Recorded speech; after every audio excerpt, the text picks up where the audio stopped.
Ba weep grana weep ninny bong, everybody. Here's everything you need to know about Transformers Revenge of the Fallen. After about 2 hours that you will never ever get back, Devastator shows up, and all he's there to do is dig a fucking hole. There's about a million awesome things you could probably do with a building-sized robot made of 7 other robots, but no, he just digs a hole and gives us a close-up of 2 wrecking balls serving as his giant robo-testicles. And that's what this movie is, folks. Michael Bay shoving his balls in your face. What else should we have expected, after all, from the world's leading purveyor of douchebag cinema? Movies made by a douchebag for the enjoyment of other douchebags, exclusively.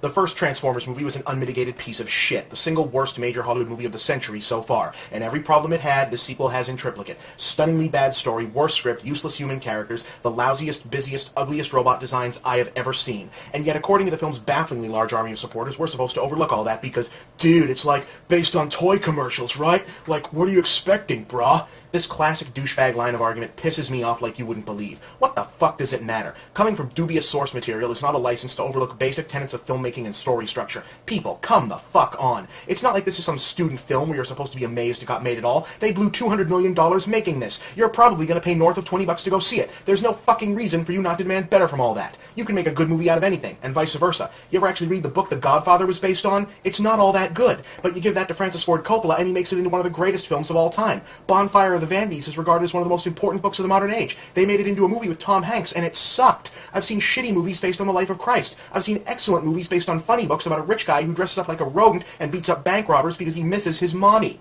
It's just a toy commercial. Fine. So were the series and the comics, and even those at least rose to the level of decent pulp sci-fi. It's not unreasonable to ask a $200 million feature film to be at least as good as that.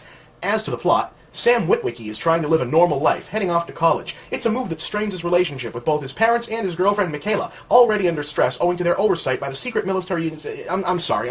Do you care? Does anyone going to see this care about what happens to douchebag Peter Parker, the tacked-on army guys, or any of the useless human characters overflowing these films so that Bay can continue to pretend he's not doing a film in a franchise he openly despises? It's not like this is a Godzilla movie where the creatures can't talk, so you need a big human story to advance the plot. The Transformers can speak, they can emote, they have personalities. Stupid, thin, often borderline racist personalities, granted. But still, why are they the C story in their own fucking movie? Think about this objectively. Fine, the writers suck ass at their job, but the seeds of an interesting story are here, right? Alien robots, machine planets, intergalactic civil war thousands upon thousands of years old. That's epic, out there, big idea stuff. Why the fuck am I supposed to be more interested in an endless succession of cliched romantic comedy bullshit anyway? For all you wondering what the new aspects of the mythology they've opted to fuck up, the Fallen himself and the Decepticons' home base both turn up looking like the laziest kind of H.R. Giger knockoff.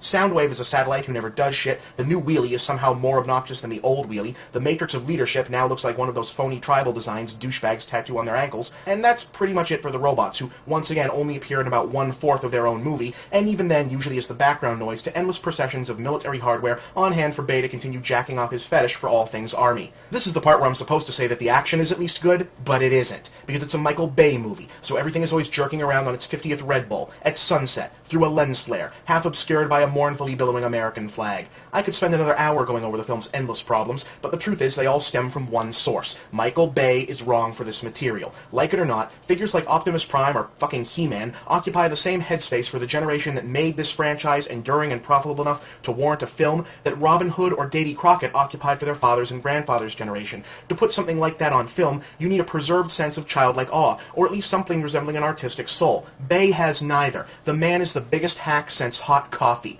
Between this and all the other 80s Toy Toon revamps supposedly being considered, I'm beginning to fear my own nostalgia. What lingering ember of my misspent youth will be destroyed next? I half expect to wake up tomorrow and learn that Michael Bay has exhumed my dog, covered him in shit, painted flames on him, and is making a fortune selling tickets to it at $20 a pop, to douchebags who will turn around and tell me, "Yo, dude, it looks so much more awesome now." This movie is a tragedy, a mockery, a desecration, and an abomination. Not just of the Transformers, of filmmaking itself. Worse than Batman and Robin. Worse than anything Uwe Boll has ever done. A 2.5-hour black hole of douchebagness with a gravitational pull so strong that no joy can escape.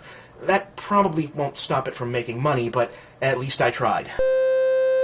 Yeah, so this is the first of the re-uploads where I've clipped a good chunk of the old stuff. Again, not covering up the past or changing my history, but because back then I was doing jokes on the show that I wouldn't do on the channel now, and also there's stuff that's come to light about this movie, the people who worked on it, relationships in and around the industry. My views have evolved, and so far as I'm concerned, if you're not always getting better as a person, you're probably getting worse, so you should at least try. You know, I've recently had the very unhappy experience of seeing someone cross one of my feeds online who, at one point, I'd have called a friend and colleague who really seems to have gone to a dark place in terms of what they're putting out into the world, in terms of opinions and social circles wise. I'm not looking to name names or make trouble for anybody, but it reminded me of why I never want to stop listening to people, live in the now, try to be better, and not become just, a bitter old man, even if I'm only at this point a bitter middle-aged man. Which is harder than it sounds when so much of this seemingly innocuous job centers on nostalgia and backwards-looking culture.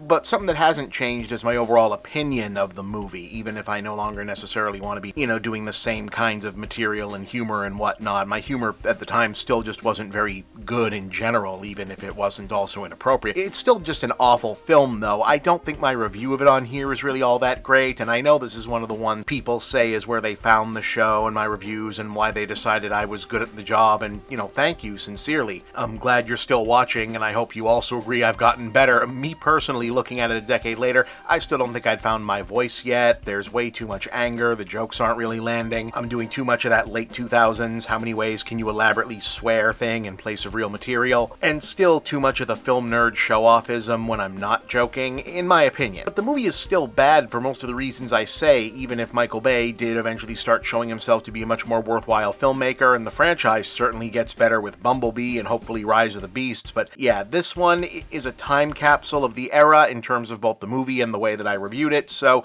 there you go.